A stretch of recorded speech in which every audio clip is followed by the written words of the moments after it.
China अमेरिकियों का data चुरा रहा है। बाइडेन प्रशासन इसे रोकने की कोशिश कर रहा है, लेकिन क्या आपका डेटा सुरक्षित है?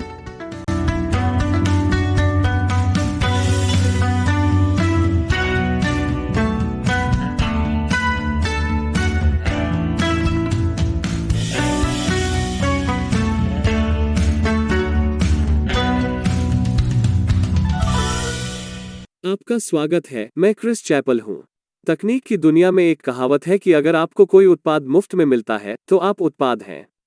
इसका मतलब है कि जो कंपनियां आपसे अपने सॉफ्टवेयर या ऐप के लिए शुल्क नहीं लेती हैं, वे शायद आपके डेटा की कटाई कर रही हैं और अंतर बनाने के लिए इसे बेच रही हैं। हालांकि यह केवल विज्ञापनदाता नहीं है जो आपके डेटा पर अपना हाथ रख सकते हैं। यह कोई भी हो सकता है। यहाँ तक कि मेरे पास आपका डेटा भी हो सकता था। 1711 NW बेन स्ट्रीट के मार्क हॉफस्टेटर। यह विदेशी देश भी हो सकते हैं।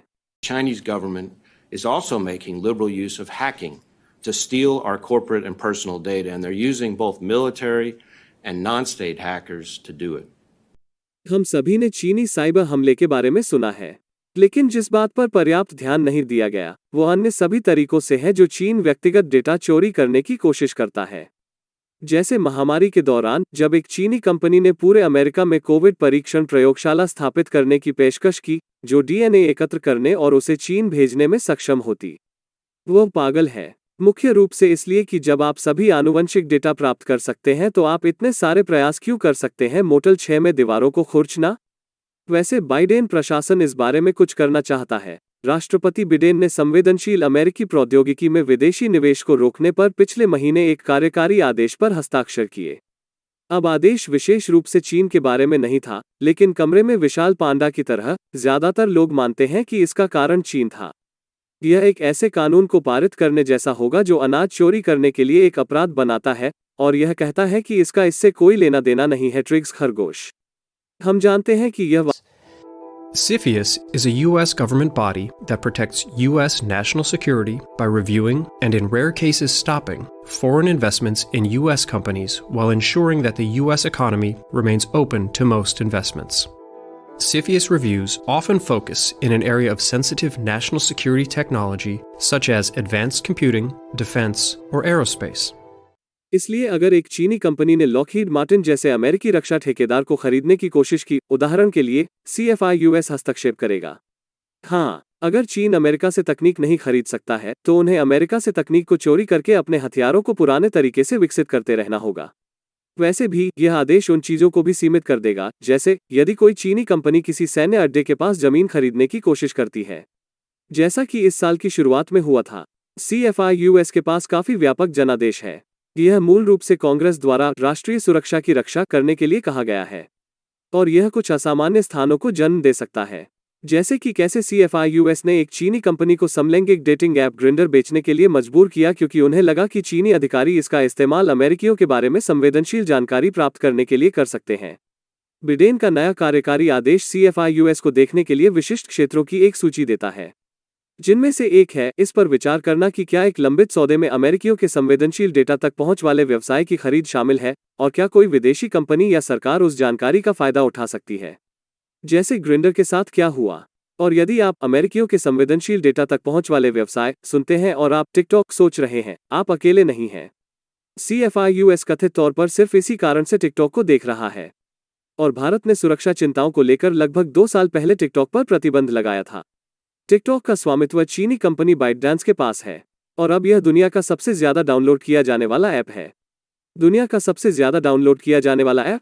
यह संबंधित है, यह देखते हुए कि वेदर पपी मौजूद है। यह एक ऐसा ऐप है जो आपको मौसम और बिल्लों की तस्वीरें एक साथ दिखाता है। इसने दुनिया को कैसे नहीं जीता है? उन चीजों की बात करना जो दुनिया को जीतना चाहते हैं। चीनी कम्युनिस्ट पार्टी हर बड़ी चीनी कंपनी की तरह बाइटडांस की भी कम्युनिस्ट पार्टी की शाखा है। चीनी सरकार को उनके द्वारा मांगे गए किसी भी डेटा को देने के लिए चीनी कानून द्वारा भी आवश्यक है। टिकटॉक मीटिंग्स के लीक हुए ऑडियो से पता चलता है कि चीन से अमेरिकियों का डेटा बार बार एक्सेस किया गया है, और इसकी सामग्री मॉडरेशन नीतियां ऐसी लगती हैं जैसे उन्हें चीनी राज्य मीडिया से हटा लिया जा सकता था। Moderators were told to remove references to Tiananmen Square.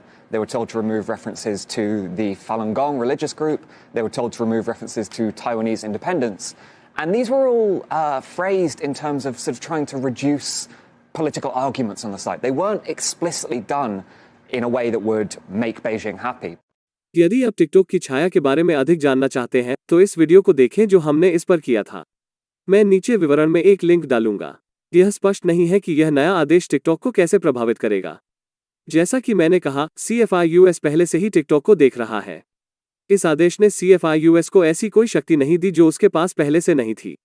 इसने मूल रूप से सिर्फ CFIUS को अधिक स्पष्ट रूप से बताया कि क्या देखना है, जिनके बारे में मैं ब्रेक के ठीक बाद बात करूंगा। विदेशी निवेश की जांच के लिए प्राथमिकता के रूप में अमेरिकी डेटा सुरक्षा को अलग करते हुए एक कार्यकारी आदेश पर हस्ताक्षर किए। आप नहीं चाहेंगे कि आपका डेटा गलत हाथों में पड़े। क्या आप 1711 NW बेन स्ट्रीट के मार्क हॉफस्टेटर? इस कार्यकारी आदेश ने CFIUS को यह विचार करने के लिए कहा कि क्या किसी विदेशी निवेशक ने राष्ट्रीय सुरक्षा की हानि के लिए ऐसी जानकारी की मांग की है या उसका फायदा उठाने की क्षमता है।